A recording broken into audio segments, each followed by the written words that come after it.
कि जो पूछेगा जात उसको मारेंगे लात। ये है एससी एसटी ओबीसी के साथ मोदी जी की सरकार का न्याय।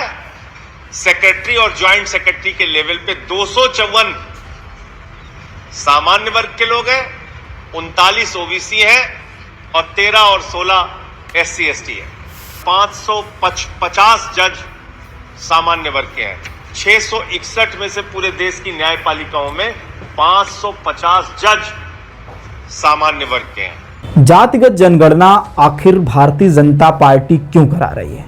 क्योंकि पिछले कितने दिनों से और पार्टियां ये कोशिश कर रही थी कि जातिगत जनगणना हो जाना चाहिए, लेकिन इस अहम वक्त पर भारतीय जनता पार्टी के द्वारा ये बड़ा फैसला क्यों लिया गया कि जातिगत जनगणना होना चाहिए?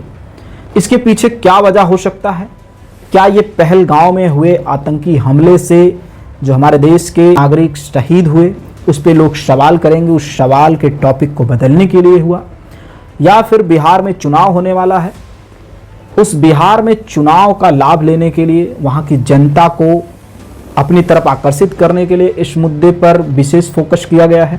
बातों को स्पष्टीकरण के तौर पे मैं एक वीडियो आपको दिखाना चाहूंगा। भारत के प्रधानमंत्री ने कहा कि जो लोग जाति जनगणना की बात कर रहे हैं वो पाप कर रहे हैं। प्रधानमंत्री ने कहा कि सिर्फ 4 जातियां होती हैं, 4 जातियां, जिसमें उन्होंने गरीब, युवा, महिला, इन सब की बात की। योगी आदित्यनाथ जी ने जाति जनगणना के खिलाफ खुलेआम बोला। गडकरी साहब ने तो उससे भी एक बातें आगे 1-2 हाथ जाके बोला कि जो पूछेगा जात उसको मारेंगे लात। पूरी बीजेपी इसके खिलाफ थी। अनुराग ठाकुर ने सदन में जाति जनगणना का विरोध किया, सारे सांसदों ने किया। तो अचानक ये जाति जनगणना का फैसला कैसे हो गया? अचानक जाति जनगणना कैसे याद आ गई? इसके पीछे 2 प्रमुख कारण हैं। नंबर 1, पहलगाम की आतंकवादी घटना से देश का ध्यान भटकाना, और नंबर 2, बिहार के चुनाव में राजनीतिक लाभ लेना। इसके अलावा इसका कोई मकसद नहीं।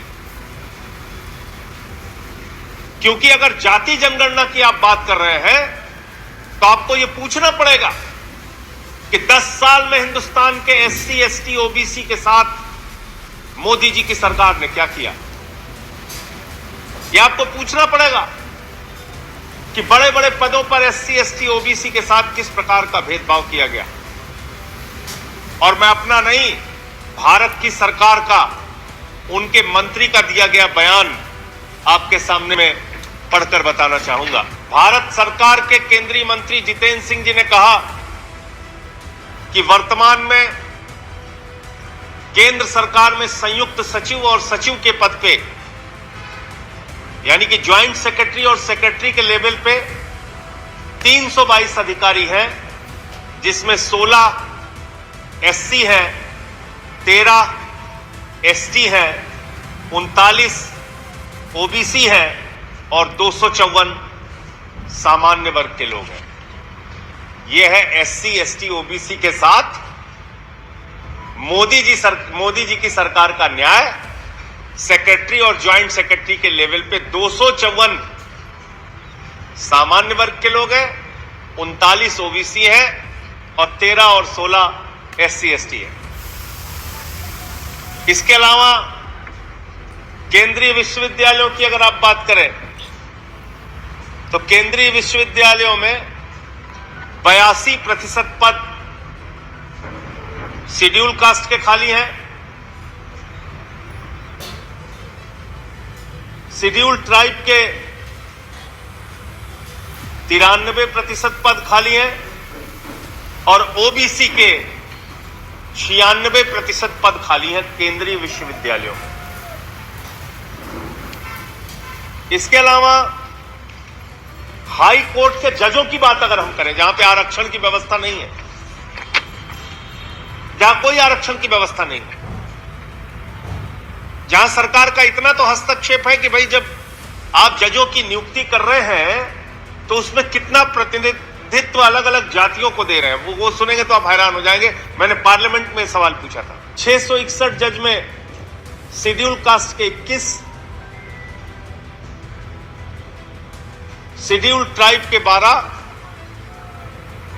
अनुसूचित जाति के 21, अनुसूचित जनजाति के 12 और ओबीसी के 78 और 550 जज सामान्य वर्ग के हैं। 661 में से पूरे देश की न्यायपालिकाओं में 550 जज सामान्य वर्ग के हैं।